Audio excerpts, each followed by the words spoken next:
नमस्कार बंधुरा Surjit food and ब्लगे आपनादेर सकलके जानाई स्वागतम। आज के बानिये देखाबो फुलकपि बेगुन आलू दिए रुई माछेर झाल, जा खेते एवं स्वादे और गंधे अतुलनीय। एखाने आमी सर्वप्रथम माछगुलिके भेजे निয়েছি নুন এবং হলুদ দিয়ে। चलुन एवं मेन रान्नाय आसा जाक। तेल गरम करे ताते पाँच फोड़न दिएছি, काँचा एवं शुकनो लंका और तेजपाता फोड़न दिएছি। ভালো করে ফোড়নটা নাড়াচাড়া করার পর ওই ফোড়নের মধ্যে আমরা দিয়ে দেব টমেটো বাটা। ভালো করে ফোড়নের সঙ্গে কষিয়ে নিতে হবে যতক্ষণ না সেখান থেকে কাঁচা গন্ধটা চলে যায়।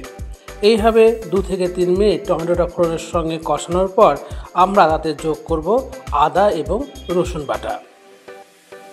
আমার ভিডিওগুলি ভালো লাগলে অবশ্যই লাইক কমেন্ট শেয়ার করে পাশে থাকবেন। আর যদি আমার চ্যানেলে নতুন হন তাহলে অবশ্যই সাবস্ক্রাইব করবেন।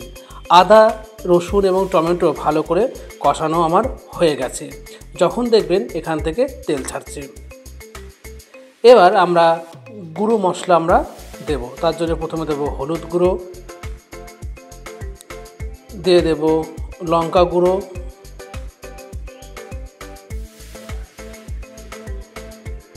দেবো স্বাদ অনুযায়ী লবণ,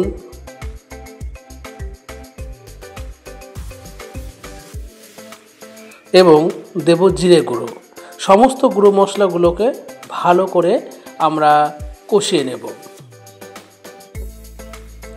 এবং অল্প অল্প করে জল আমরা মশলাতে যোগ করব যাতে মশলাটা তলা থেকে ধরে না যায়। এবার যোগ করব আমরা ধনেপাতা কুচি। ভালো করে মশলাটা আমার কষানো প্রায় শেষের দিকে।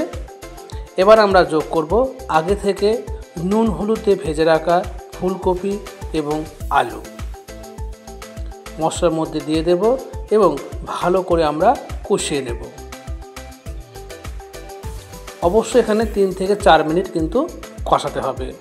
এক্ষেত্রে ওভেনে জ্বলবে মিডিয়াম টু লো। আমার কষানো প্রায় শেষের দিকে। এবার আমরা পরিমাণ মতো জল কিন্তু দিয়ে দেব। আপনারা যেরকম ঝোল খাবেন সেরকম কিন্তু এখানে জল যোগ করবেন।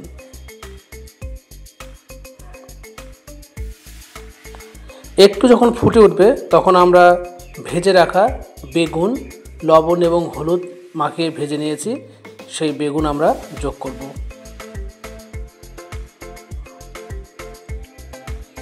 এরকম সবজি শীতকালে কিন্তু খুবই ভালো লাগে খেতে। আপনারা অবশ্যই একবার ট্রাই করবেন, কারণ শীতকালে মাছ দিয়ে যে কোনো সবজি কিন্তু রান্না করলে ভালো লাগে। একটু ফুটে আসলে আমরা ভেজে রাখা রুই মাছগুলো দিয়ে দেব।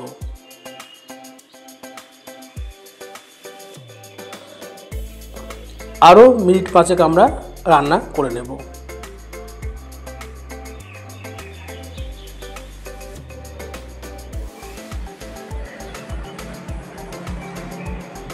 মিনিট 5 রান্নার পর ওপর থেকে আমরা একটু ঘি এবং গরম মশলা ও ধনেপাতা কুচি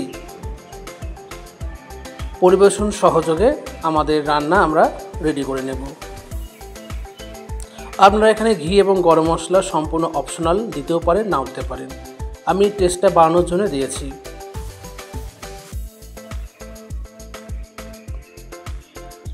যাক, আমার রান্না প্রায় কমপ্লিট। শীতকালীন ফুলকপি বেগুন এবং আলু দিয়ে রুই মাছের ঝোল দেখুন কত সুন্দর কালার এসছে আর খুব লোভনীয় লাগছে দেখতে। যাক, আবারও বলবো যারা এখনও পর্যন্ত আমার চ্যানেলটি সাবস্ক্রাইব করেননি তারা অবশ্যই সাবস্ক্রাইব করে পাশে থাকবেন। ভালো থাকবেন, সুস্থ থাকবেন। আবার দেখা হবে নতুন একটা ভিডিও নিয়ে। নমস্কার, আজকের মতন বিদায়।